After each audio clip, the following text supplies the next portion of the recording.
Hello, I'm Plumpy from WhatCulture.com, and what just happened?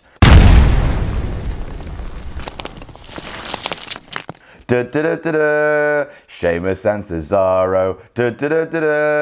Sheamus and Cesaro. Sheamus and Cesaro. Sheamus and Cesaro. Sheamus and Cesaro. Sheamus and Cesaro.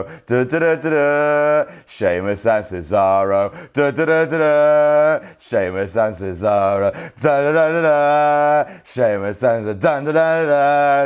and We're going to be hearing that for a very long time. It's Beach Ball f***ing Mania. Wrestling fans are the reasons why we don't get good wrestling. So Beach Balls returned at Raw after Wrestlemania. That's the big story going in. I won't have anyone tell me otherwise. There were 4 Beach Balls in the crowd at one point. Multi-ball. You're all dicks. Basically, it happened during a match with War Kid Neville, so we feel particularly personally aggrieved by that. You're all Philistines, but hey, one night of a year, have your f***ing beach ball. Sorry, Adam Pacitti. I know that you really want to get off to an escape room because you're a f***ing nerd, so you said, please, whatever you do, just try and keep this one short. Just try. I just want to go and have a nice time in Orlando. Just try and keep this one short. Well, I'm f***ing trying, you f***ing cunt. So, Raw after Mania, it's one of the rowdiest nights of the year. Sheamus and Cesaro. Loads of things happened. First of all, we started with the greatest promo that Roman Reigns has ever cut. It was a really, actually beautiful 15 minutes of television. Huge thank you Taker, Undertaker chants. Those went for about 2 minutes before they slowly, seamlessly slid into Roman sucks, and then out came Reigns. He stood there for legitimately 10 minutes while the fans would not let him talk because they were booing him so much, and he said, because he's a twat. And then he said 5 words. This is my yard now. And that was it. Genuinely the heel promo of the year. Is he heel? Is he not? At this stage, in my what just happened for WrestleMania, I sort of decry the fact he didn't turn heel. If he's getting reactions like this, if this is the status quo now, doesn't matter. It's amazing TV. Then Vince Mc... You all right? I thought it was. Carry on. Thank you. Sorry, we got Adam Cleary behind the camera there. Go on, show everyone your pretty face. They've seen my pretty face. Show them your pretty they know face. How pretty it is. Come on. It's very early. Come on now. Oh, come on, friend. Oh, come on. My mum watches your videos.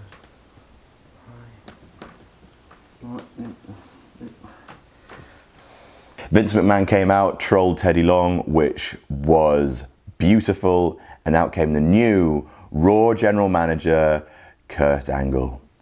He's my favourite wrestler of all time, and he hasn't lost any comedy steps. Enzo Amore and Colin Cassidy, that's not how you spell soft. Never leave. Also, Enzo Amore is apparently taller than Kurt Angle. What? The Hardys defended their Raw Tag Team Championships against the club. They were sort of broken. They're still very Hardys, but they're sort, he did that occasionally. Here's the thing. I am not calling wrestling fans Nazis. Adam Cleary's brow was just furrowed behind the camera, being like, dude, I handle most of our PR. What are you doing? But he does that. He goes horizontal across his body. That's what delete is.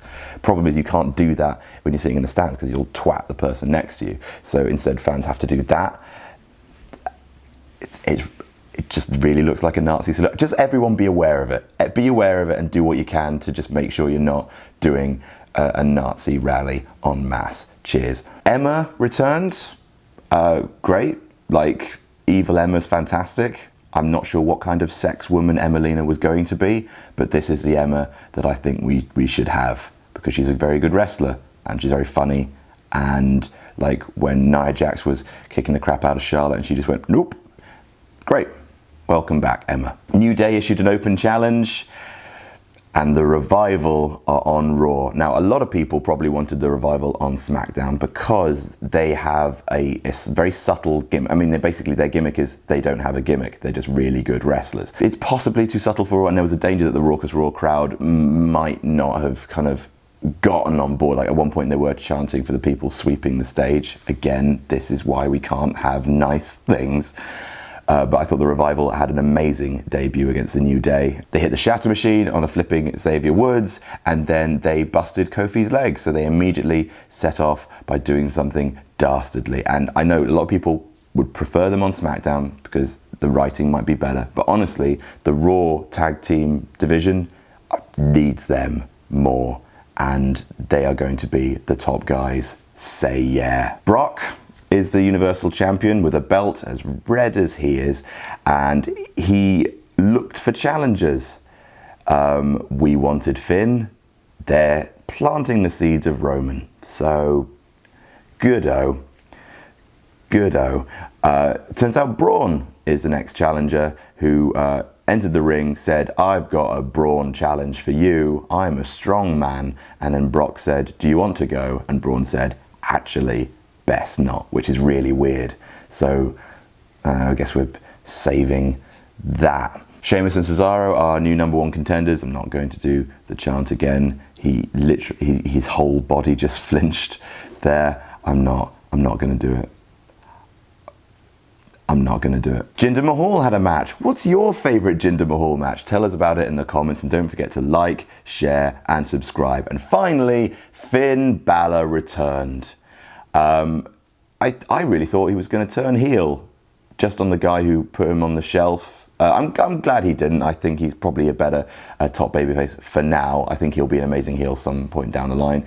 But yeah, the fans love him. It's great to have him back. He looks still like the sexiest motherfucker on the planet in that jacket. I guess it wasn't a bad thing. Like nothing really was decided. The tag match at the end of the show, it felt a little anticlimactic just because there was no story to it other than Finn's back. But it is nice to have Finn back.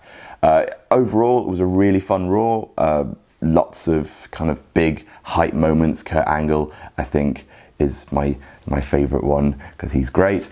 It would be very interesting to see the draft next week. Obviously, they promised to shake things up. So the first 2 Raws after WrestleMania look like they're going to be absolutely unmissable TV. So that's fantastic. And then finally, on Raw Talk, Goldberg essentially said goodbye to the WWE Universe, cutting by far the best promo, probably of his career, where he made fun of the fact he didn't bump, brought his kid into the ring, who kept his top on, there, and again, clearly, do you have to? I do.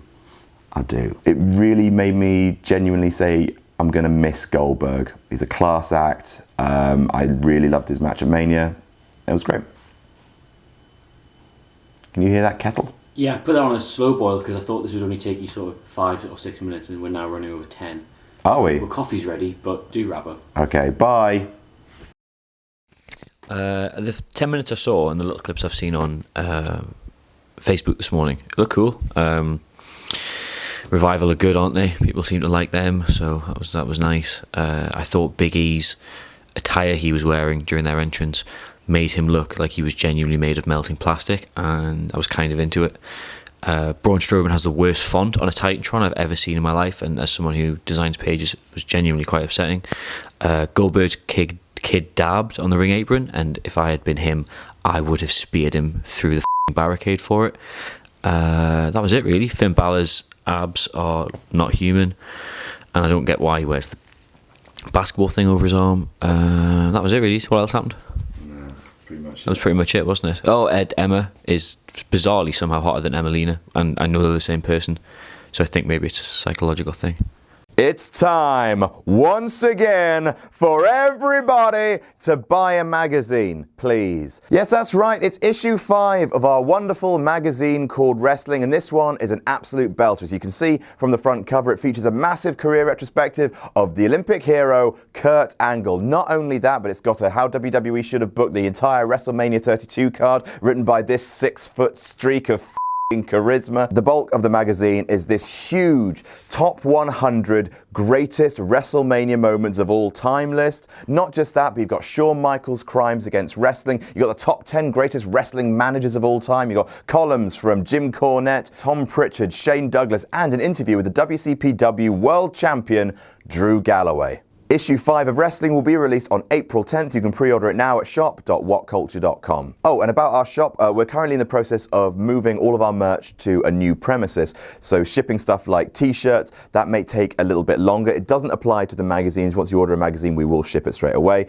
But for any other items on our shop.whatculture.com, there might be a little bit of a delay for the next few weeks. But don't let that distract you from buying wrestling. Buy the magazine. Buy it. Buy the magazine.